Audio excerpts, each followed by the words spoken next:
Hello guys, welcome to my YouTube channel. तो कैसे हैं आप लोग? आई होप आप लोग अच्छे होंगे। देखिए, बहुत बड़ी खुशखबरी निकल के आई है। एसएससी जीडी कांस्टेबल का जो वैकेंसी है, ठीक है, नोटिफिकेशन है वो रिलीज कर दिया गया है, ठीक है। और 24,360 प्लस वैकेंसी है। ये तो एक्सपेक्टेड है, और भी इंक्रीज हो सकता है, ठीक है। और इसमें हम लोग सारा कुछ देखेंगे कि फॉर्म भरने में जो गलतियां होती है वो गलती आपको नहीं करनी, कौन कौन सी गलती होती है जो आपको नहीं करनी, इन सब के बारे में बात करेंगे, ठीक है।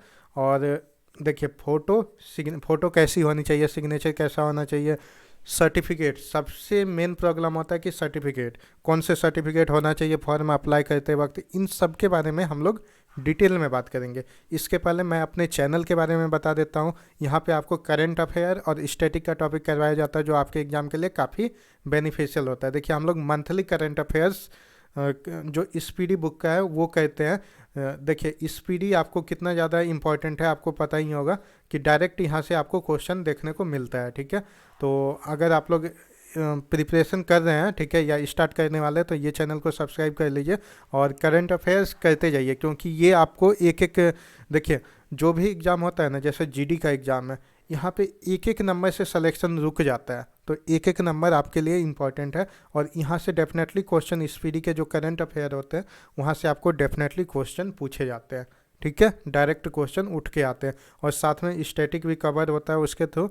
जैसे करंट अफेयर हम लोग कहते हैं, उससे रिलेटेड जितने भी स्टैटिक पोर्शन बनते हैं वो सब हम लोग कवर करते हैं, ठीक है।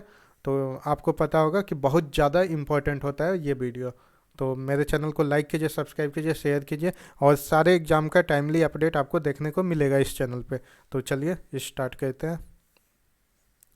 देखिए, जितने भी कांस्टेबल भर्ती होते हैं सीएपीएफ में, ठीक है, SSF में, राइफलमैन जीडी इन आसाम राइफल्स, या जितने भी सिपाही भर्ती होते हैं नारकोटिक्स कंट्रोल ब्यूरो में, ठीक है, ये सब किसके थ्रू होते हैं? एसएससी जीडी के थ्रू, एसएससी जीडी, ठीक है।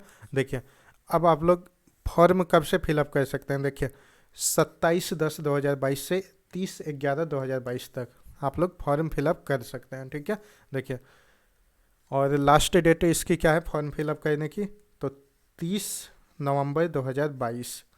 चलिए, आपको वेट नहीं करना लास्ट डेट का, जल्दी से जितना जल्दी हो सके फॉर्म फिलअप कर लीजिए। कम से कम 10 दिन के अंदर, 10 दिन के अंदर टारगेट बनाइए कि फॉर्म फिलअप कर देना है, ठीक है। चलिए, देखिए, पेमेंट कब तक कर सकते हैं? 1 दिसंबर तक आप लोग कर सकते हैं, ठीक है।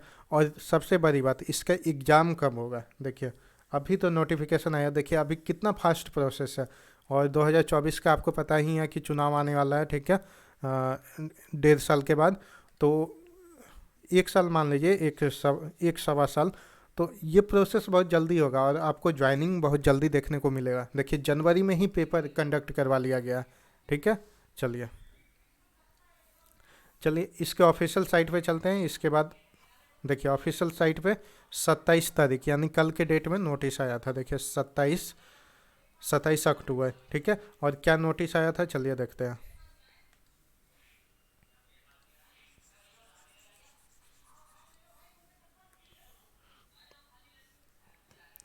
देखिए, ये सब के बारे में तो मैंने बता दिया आपको, कब से लेके कब तक आप लोग फॉर्म फिलअप कर सकते हैं, ठीक है। कब से लेके कब तक फॉर्म फिलअप कर सकते हैं, ठीक है, सारा कुछ। और चलिए आगे अब बात करते हैं, एक एक करके बात करेंगे। चलिए,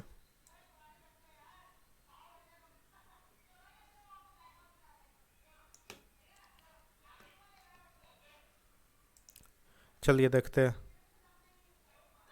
देखिए, वैकेंसी देख लीजिए। और सबसे पहले आपके मन में होगा कि यहाँ पे सैलरी सैलरी कितनी होती है। देखिए, पे स्केल 1 का जो जॉब है वो एनसीबी यानी नारकोटिक्स कंट्रोल ब्यूरो में जो आप लगेंगे, तो उसमें लेवल 1 की जॉब है। और लगभग आपको लेवल 1 की है तो लगभग 30,000 प्लस सैलरी आपकी बनेगी, ठीक है। और लेवल 3 का देख लीजिए, ऑल अदर पोस्ट यानी एनसीबी को हटा दीजिएगा, तो जितने भी पोस्ट बन रहे हैं वो लेवल 3 की है। इसमें आपकी सैलरी काफ़ी अच्छी होने वाली है, यानी 35 से 40 इन हैंड, ठीक है, लेके चलिए 40K, ठीक है, 40K। तो सैलरी काफ़ी अच्छी होने वाली है आपकी, ठीक है। ये तो बेसिक सैलरी है, इसके बाद आपको काफ़ी इंक्रीज देखने को मिलेगा, ठीक है। चलिए, DA TA काफ़ी ऐड करके आपकी सैलरी काफ़ी अच्छी होने वाली है। और देखिए वैकेंसी देख लीजिए, देखिए टोटल वैकेंसी 24,369, ठीक है। और NCB में देख लीजिए, NCB अच्छा पोस्ट है अगर आप लोग जाना चाहते हैं, लेकिन लेवल 1 की पोस्ट है, इसमें थोड़ी सी सैलरी आपको कम मिलेगी, लेकिन NCB काफ़ी अच्छी जॉब है, ठीक है। तो देख लीजिए टोटल वैकेंसी आप लोग एक बार चेक कर लीजिएगा कितनी कितनी है। BSF में देख लीजिए 3733, ठीक है टोटल। ये कितने मेल में और फीमेल में 1575 टोटल, ठीक है। आप जिस भी कैटेगरी से आते हैं उसका देख सकते हैं।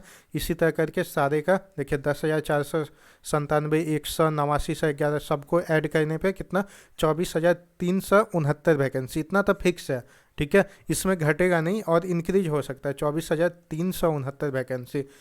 और 24,000 के बाद देखिए अभी कुछ चुनाव आने वाला है, जैसे SSC में देखिए कैसे अभी इंक्रीज होने के कगार पे है, इसी तरह इसमें भी इंक्रीज होगा। तो आप लोग ये मत सोचिए कि सिर्फ इतना है, इतना भी बहुत है, अभी और भी इंक्रीज होगा वैकेंसी। तो चलिए नेक्स्ट अब बात करते हैं।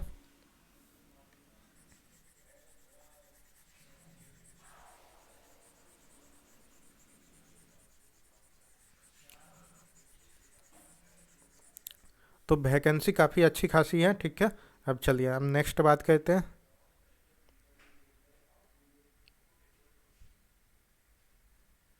देखिए सबसे बड़ा क्वेश्चन आता है कि एज क्या है। देखिए 18 से 23 साल, और ये कब से काउंट होगा, देखिए 1/1/2023 से काउंट होगा।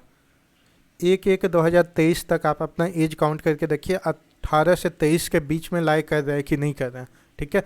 देखिए candidate should not have been born earlier, देखिए 2/1/2000 इसमें दे चुका है कि इसके पहले जो भी लोग जन्म लिए हैं दो, कब से 2 जनवरी 2000 से, तो वो एलिजिबल नहीं होंगे इस एग्ज़ाम के लिए। लेकिन एज रिलैक्सेशन होगा, वो आगे हम लोग देखेंगे, ठीक है। चलिए देखिए कितने after relaxation of 3 years upper as candidate should may note have earlier 2/1/1997, ठीक है। 2 जनवरी 1997 के ऊपर नहीं होना चाहिए जो एज रिलैक्सेशन ले रहे हैं 3 ईयर का, जो रिजर्व कैटेगरी में होंगे। देखते हैं किसका कितना एज रिलैक्सेशन है, ठीक है। देखिए ST SC अगर आप हैं तो 5 साल आपके लिए एज रिलैक्सेशन है, ठीक है। OBC के लिए कितना 3 साल, और एक्स सर्विसमैन के लिए 3 year after deduction of the military service, ठीक है।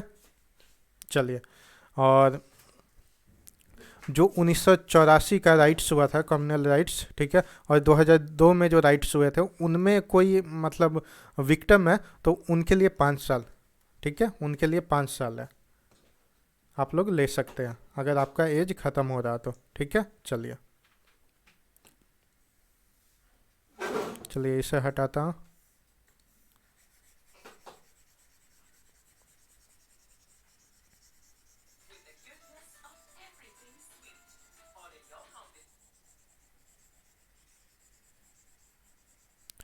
चलिए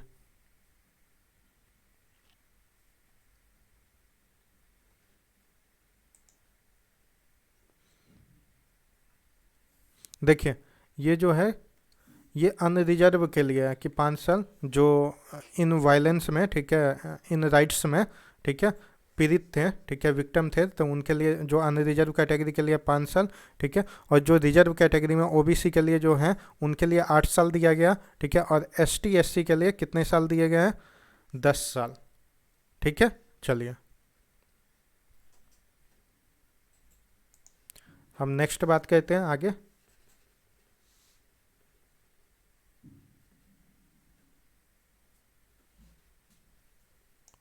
चलिए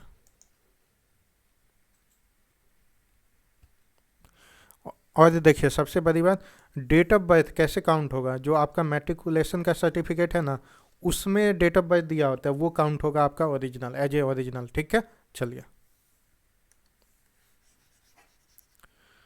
चलिए नेक्स्ट अब बात करते हैं।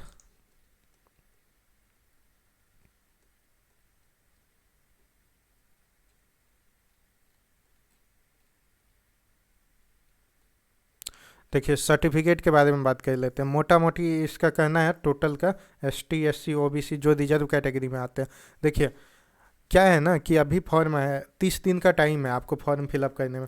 आपको क्या करना है ना कि इस 30 दिन के अंदर, ठीक है, जब तक डेट है तब तक आपको OBC सर्टिफिकेट जो सेंट्रल का होता है, ठीक है, पहले तो स्टेट वाला बनवाइए फिर अप्लाई कीजिए सेंट्रल के लिए। OBC certificate, ST SC certificate, ठीक है, ये सब आपको बनवा के रखने हैं, ठीक है। और वेट नहीं करना कि रिजल्ट होगा, ठीक है, इसके बाद बनवा लेंगे। अगर आप सीरियस हैं इस एग्ज़ाम को लेके तो ये आपको अभी से बनवा के रखना है। OBC certificate, ST SC residence certificate, सारा कुछ आपको अभी से बनवा के रखने हैं, ठीक है। वेट मत कीजिए अगर रिजर्व कैटेगरी से हैं कि चाहे कुछ भी एज रिलैक्सेशन ले रहे हो तो ये सर्टिफिकेट आपको अभी से बनवा के रखें ताकि DB में आपको कोई भी तरह का दिक्कत नहीं होगा, ठीक है। मान लीजिए लेट हो सकता है लेकिन अभी के अभी आप लोग अप्लाई कर दीजिए, या आपके पास प्रीवियस 1 साल अभी नोटिफिकेशन आया, ठीक है, उससे 1 ईयर प्रीवियस तक के बीच में, ठीक है, कहीं भी आपका सर्टिफिकेट है तो वो चल जाएगा। लेकिन बेटर यही है कि अभी नोटिफिकेशन आया तो आप लोग अप्लाई कर दीजिए, ठीक है। आजकल तो हर जगह ऑनलाइन अप्लाई होता है तो क्या सोचना, आप अप्लाई कर दीजिए और एक सर्टिफिकेट बनवा के रख लीजिए। और बाद में आपको क्या होगा, मान लीजिए बन गया, ठीक है, बाद में कोई दिक्कत नहीं होता। जो SSC फॉर्मेट देता है, ठीक है, उस फॉर्मेट में आप अप्लीकेशन नंबर वही रहेगा, डेट उसी डेट का वो लोग बना देता है कि इस डेट का बना था, इस फॉर्मेट में वो डेट फिलअप करके स्टाम्प मार के दे देता है एज ए ओरिजिनल। बाद में जो SSC का फॉर्मेट है उससे काउंट होता है, आपको DB में दिक्कत नहीं होने वाला। तो मेन जो गलती बच्चे कहते हैं कि अभी फिलअप कर देते हैं, अभी कुछ नहीं बनवाते, फॉर्म फिलअप कर देते हैं रिजर्व कैटेगरी का और DB में उनको काफ़ी ज़्यादा दिक्कत होता है, ठीक है। तो ऐसा मत कीजिए आप लोग। अभी से आप जितने डॉक्यूमेंट है रिजर्व कैटेगरी से हैं तो कास्ट सर्टिफिकेट, कास्ट देखिए, कास्ट और रेजिडेंस, ठीक है, रेजिडेंस ये कम से कम बनवा के रखिए, ठीक है। इनकम भी बनवा लीजिए स्टेट का, और ये नेसेसरी है, आपको बनवा के रखना है। इसमें कंजूसी मत कीजिएगा कि टाइम ये है वो है, फ्री नहीं है, तैयारी करना है, प्रिपरेशन करना है। 1-2 दिन इस पर इन्वेस्ट कर दीजिए ताकि आपका मतलब अगर सिलेक्शन होने के बाद आपको कोई भी तरह का दिक्कत बाद में ना हो, ठीक है। चलिए सर्टिफिकेट का देख लिए, अब हम लोग बात करेंगे एजुकेशनल क्वालिफिकेशन। देखिए the candidates must have passed matriculation, ठीक है, 10th पास होना चाहिए। मिनिमम क्या है, 10th पास। कोई सा भी बोर्ड हो वहाँ से अगर आप लोग 10th पास है तो इस एग्ज़ाम के लिए आप एलिजिबल हैं, ठीक है। चलिए इसेंशियल क्वालिफिकेशन यही है और कुछ नहीं है। चलिए अब नेक्स्ट हम लोग बात करेंगे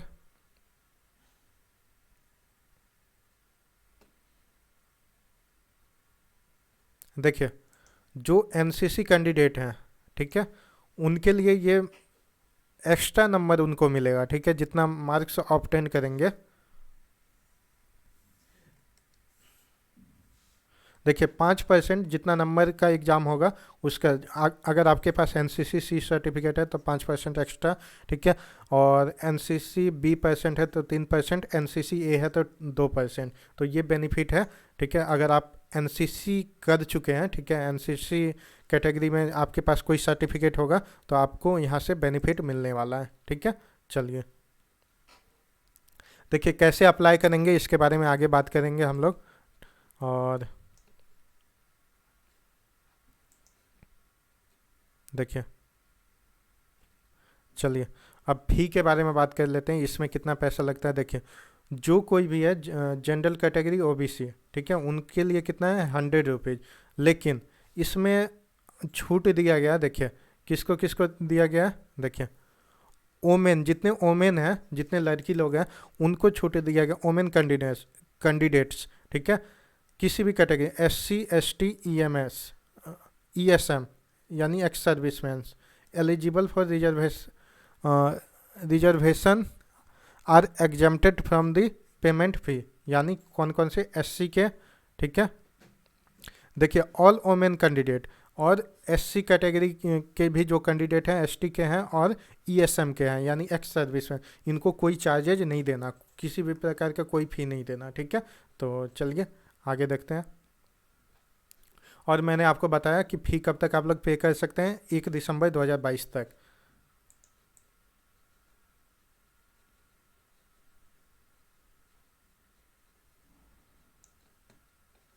चलिए सब कुछ के बारे में बात करेंगे, फोटो क्या होगा नहीं होगा, ठीक है। देखिए सेंटर कहाँ कहाँ दे सकते हैं, जोन वाइज करके होता है। जैसे देखिए ये सेंट्रल रीजन है, ठीक है। सेंट्रल रीजन में देखिए सेंट्रल रीजन है, सेंट्रल रीजन में बिहार एंड उत्तर प्रदेश, ठीक है। यहाँ पे मेन मेन सिटी आपका होगा भागलपुर, जो आपके घर के नज़दीक है उसको फर्स्ट प्रेफरेंस पे रखिए। इसके बाद सेकंड पे उसके बगल वाला सिटी देख लीजिए, जैसे भागलपुर, दरभंगा, मुजफ्फरपुर, पटना, पूर्णिया, आगरा, बरेली, गोरखपुर, झांसी, कानपुर, लखनऊ, मेरठ और प्रयागराज, वाराणसी। जैसे आप लोग सेंट्रल रीजन चूज करेंगे तो इन्हीं सब में से आपको आंसर देना, मतलब सेंटर देना पड़ेगा। ऐसा नहीं कि सेंट्रल रीजन आप लोग चूज करके, ठीक है, कहीं दिल्ली आप लोग सेंटर देंगे सेकंड चॉइस पे, तो ऐसा नहीं होगा। मतलब जिस रीजन में आपका पहला चॉइस होगा उसी रीजन का ही दूसरा चॉइस होना चाहिए, ठीक है। तो चलिए यहाँ तक क्लियर है, आगे बात करते हैं।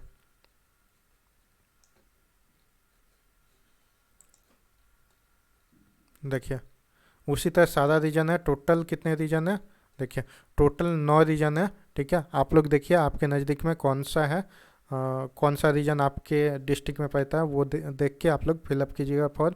चलिए अब देखते हैं एग्ज़ाम पैटर्न, सबसे इम्पोर्टेंट है कि इसका पैटर्न अभी क्या है। देखिए रीजनिंग है, 20 क्वेश्चन रहेगा, ठीक है। जीके है, जीके जीएस, ठीक है, ये 20 क्वेश्चन रहेगा, ठीक है।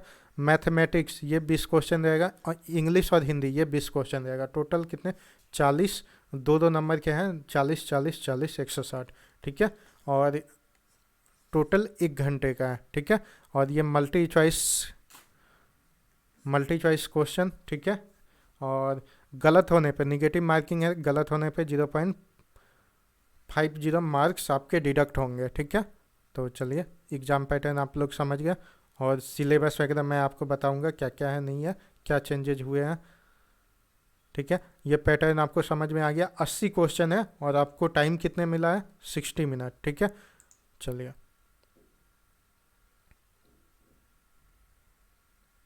देखिए ये सब सिलेबस है, ये सब देख लीजिएगा आप लोग, ज़्यादा कुछ मतलब प्रीवियस टाइप का ही है, ठीक है।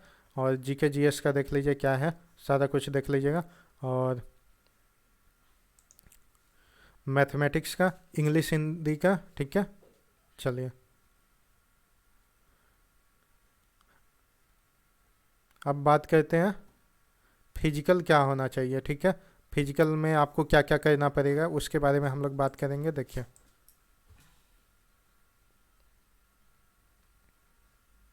देखिए फिजिकल के बारे में देख लीजिए।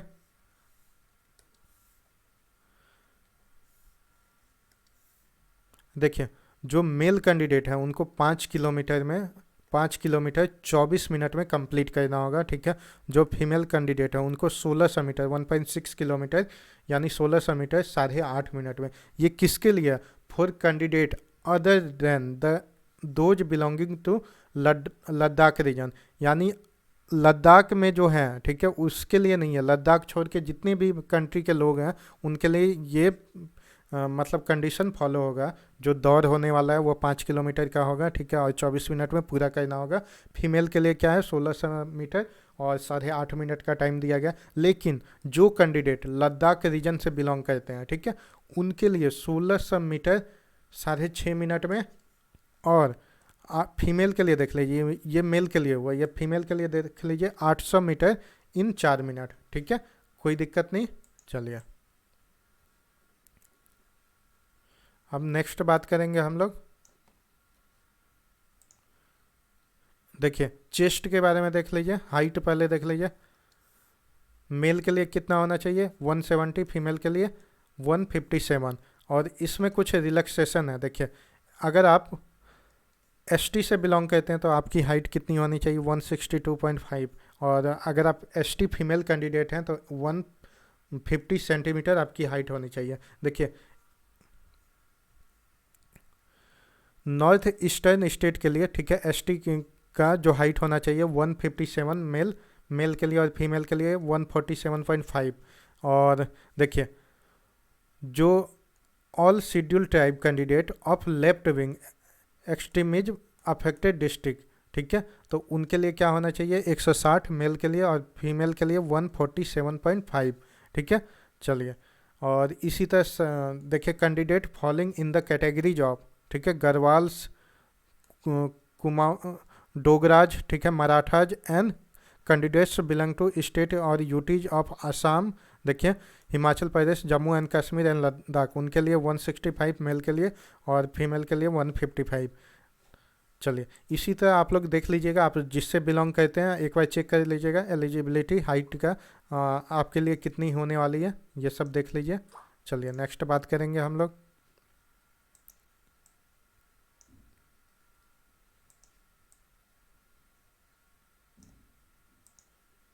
चलिए, इसी तरह सब चेक कर लीजिएगा। देखिए, चेस्ट के बारे में देख लीजिए, 80 होना चाहिए और बिना एक्सपेंड किए, एक्सपेंड करने के 5 सेंटीमीटर का अंतर होना चाहिए। इसी तरह सब में कुछ में कम है, देखिए शेड्यूल टाइप का इस तरह देख लीजिएगा आप जिसमें बिलोंग करते हैं 76, ठीक है। और देखिए, candidate belonging to state UTs of Assam, Himachal Pradesh, Jammu and Kashmir, Ladakh 78 चाहिए और 5 मतलब फुलाने के बाद। तो ऐसे आप लोग चेक कर लीजिएगा। चलिए,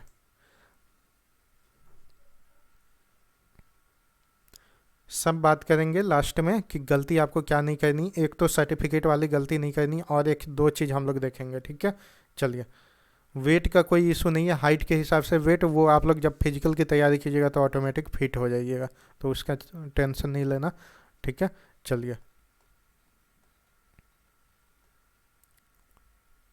देखिए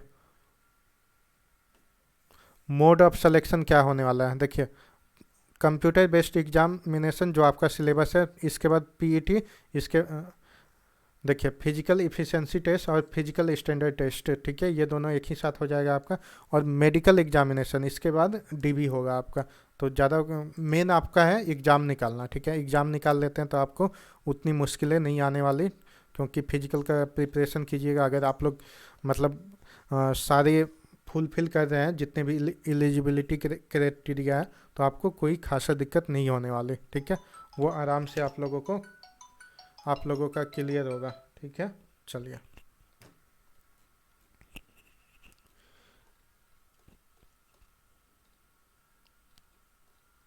चलिए अब फ़ोटो वगैरह का बात करेंगे। चलिए, देखते हैं आगे। फ़ोटो का सैंपल दिया है, उसके थ्रू मैं आपको बताऊंगा क्या होना चाहिए क्या नहीं होना चाहिए। चलिए, देखिए फॉर्म फिलअप का, ठीक है, इस पे आएंगे, थोड़ा देर बाद आते हैं। कैसे क्या करना है वो मैं आपको बता दूंगा।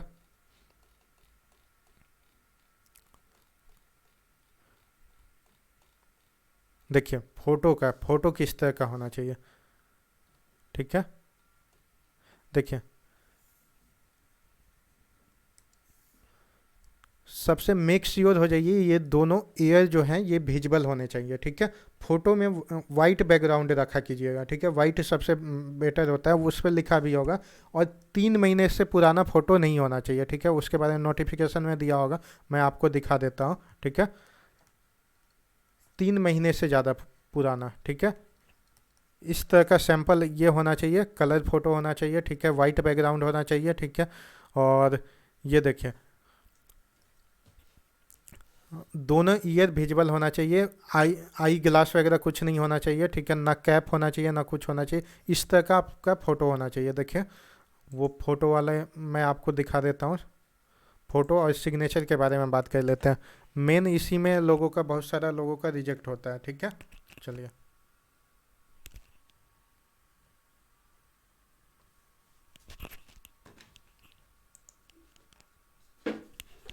चलिए रुकिए 1 मिनट, दिखाता हूँ मैं।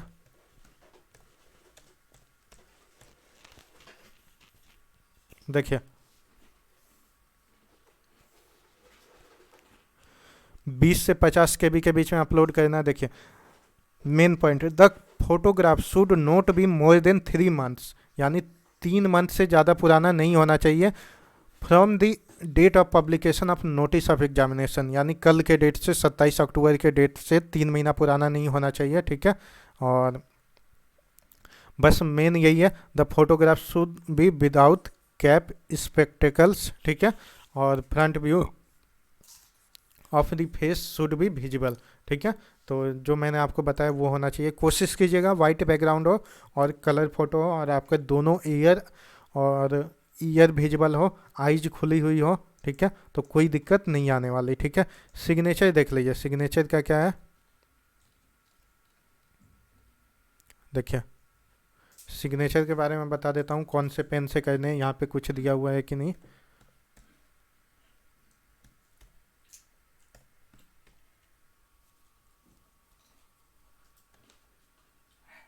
देखिए सिग्नेचर, ठीक है, एक बार श्योर हो लीजिएगा अपलोड होने के बाद कि आपका फोटोग्राफ ब्लर है या सिग्नेचर ब्लर तो नहीं है, नहीं तो रिजेक्ट कर दिया जाएगा, ठीक है। चलिए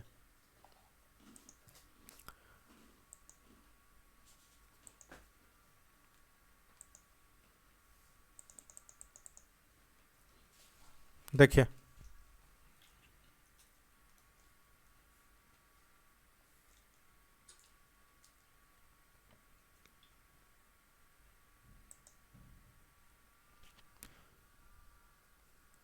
देखिए 10 से 20 केबी के बीच में आपका सिग्नेचर होना चाहिए, ठीक है, 10 से 20 केबी के बीच में आपका सिग्नेचर होना चाहिए। और ये ज़रूरी नहीं है कि कोई सा भी पेन से कर सकते हैं, ब्लैक और ब्लू, पर मैं सजेस्ट करूँगा ब्लैक पेन का यूज किया कीजिएगा, ठीक है। सिग्नेचर में कौन सा पेन, ब्लैक पेन, ठीक है, ब्लैक पेन का यूज कीजिए, कोई दिक्कत नहीं होने वाला। अब चलिए फोटोग्राफ के बारे में बात हो गया, अब चलिए बात करते हैं कि कौन सी गलती आपको नहीं करनी है फॉर्म फिलअप करते वक्त। देखिए मोस्टली जितने भी बच्चे होंगे 90% बच्चे क्या करते हैं, कैफ़े में जाते हैं, वो हमेशा बिजी होता है, ठीक है, उनके पास कैंडिडेट की संख्या ज़्यादा होती है। उनको क्या कीजिए कि 150 रुपया बोलिए, 50 रुपया ज़्यादा ले लो, लेकिन आराम से फिलअप करो और हमें दिखाओ।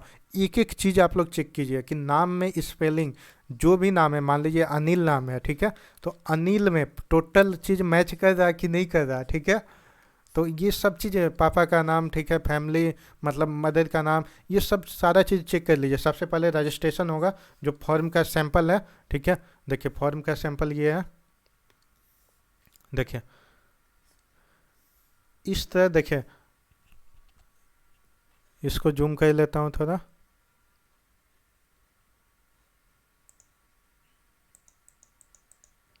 देखिए कैंडिडेट नेम, ठीक है, ये सारा कुछ चेक कीजिएगा। यहाँ पे कुछ भी नाम हो सकता है, मान लीजिए आपका नाम कुछ भी है, तो यहाँ पे चेक कर लीजिए फादर का नाम एक बार प्रॉपर। अगर आपका रजिस्ट्रेशन हो चुका है तो एक बार रिव्यू कर लीजिएगा कि रजिस्ट्रेशन में सब सही है कि नहीं, ठीक है।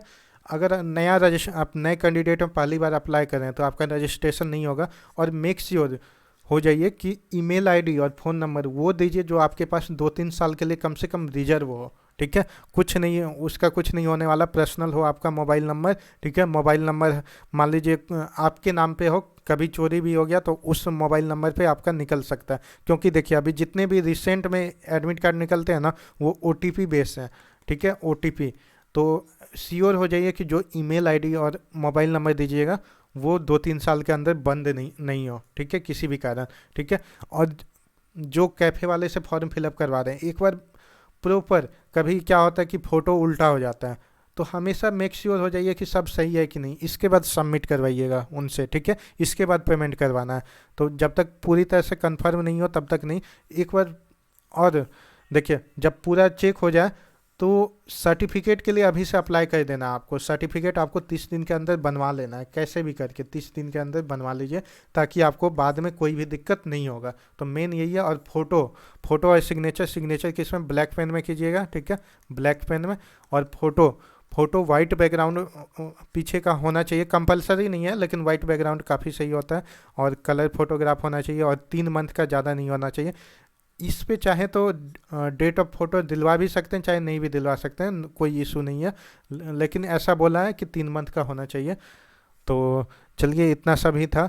और अगर आप लोग मेरे चैनल से नहीं जुड़े हैं तो करंट अफेयर और इम्पोर्टेंट टॉपिक करवाया जाता है जो आपके एग्ज़ाम के लिए काफ़ी बेनिफिशियल होता है। देखिए काफ़ी अच्छा अपॉर्चुनिटी है, ये एग्ज़ाम जनवरी में हो जाएगा, जनवरी बोला है तो हो जाएगा, ठीक है, ना डेट आगे बढ़ेगा ना कुछ बढ़ेगा। देखिए जितना SSC 3 सालों में काम नहीं किया उतना इस साल काम कर रहा, ठीक है। देखिएगा रोज़ 2 से 3 नोटिफिकेशन आता है हमेशा, एकदम सारा कुछ अभी टाइमली चल रहा। तो आप लोग इस पर लग जाइए, ज़्यादा टाइम नहीं है। और ये अप्रैल मई तक में रिजल्ट देके फिजिकल वगैरह करवा लिया जाएगा, तो आपके पास बहुत कम ही टाइम है। देखिए अभी अक्टूबर चल रहा, अक्टूबर ख़त्म होने चला, आपके पास टोटल नवंबर मंथ है, नवंबर दिसंबर और जनवरी में पेपर है। तो 2 मंथ है, 2 मंथ। जितना ज़्यादा हो सके मॉक टेस्ट दीजिए और मतलब अच्छे से टॉपिक रिवाइज कीजिए। अगर आप लोग जो नए कैंडिडेट हैं जो अभी फॉर्म आने के बाद स्टार्ट करेंगे, ठीक है, वो जल्दी से जल्दी सिलेबस ख़त्म करके इसके बाद मॉक टेस्ट पे लग जाए। ठीक है, कम से कम टारगेट रखिए 45 दिन में आपको ख़त्म कर लेना है सिलेबस कैसे भी करके। ठीक है, 45 दिन में अगर ख़त्म होता है तो ही फिर आप अच्छा स्कोर कर पाइएगा। बाकी 15 दिन मॉक टेस्ट पे दे दीजिए और 5-6 दिन जो करंट अफेयर ये सब है रिवाइज करने के लिए। करंट अफेयर के लिए मेरा चैनल है, आप लोग लाइक सब्सक्राइब शेयर कर लीजिए और बेल आइकन दबा दीजिए ताकि आपको नोटिफिकेशन टाइमली मिल सके। और जो भी करंट अफेयर यहाँ करवाया जाता है उसका पीडीएफ दे दिया जाता है, टाइप किया हुआ फॉर्म में होता है, जो आपको पढ़ने में काफ़ी आसानी होती है। तो यहाँ से आप लोग करंट अफेयर कर सकते हैं। चलिए वीडियो को यहीं एंड करते हैं। जय हिंद, जय भारत, वंदे मातरम।